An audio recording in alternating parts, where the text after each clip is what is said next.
દ્વારકા જિલ્લામાં કાયદો અને વ્યવસ્થાની સ્થિતિ કથળતી જોવા મળી રહી છે। એક પેટ્રોલ પંપના કર્મચારીને ગેંગે ઢોર માર માર્યો।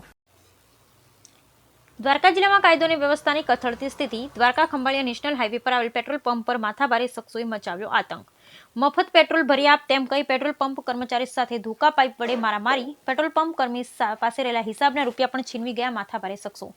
મહાકાલ ગેંગ નામથી ચલાવે છે આ શખ્સો ગેંગ। દ્વારકામાં માથાભારે બિચ્છુ ગેંગના ખાત્મા બાદ નવી મહાકાલ ગેંગ થઈ રહી છે સક્રિય। મારામારીની સમગ્ર ઘટના કેમેરામાં થઈ કેદ। ઘટનામાં પેટ્રોલ પંપ કર્મી ગંભીર રીતે ઘાયલ। દ્વારકા પોલીસ ઘટનાની જાણ થતા આરોપીઓને પકડવા ચક્રો ગતિમાન। બ્યુરો રિપોર્ટ, ડેલી ટીશનગઢિયા, દેવભૂમિ, દ્વારકા।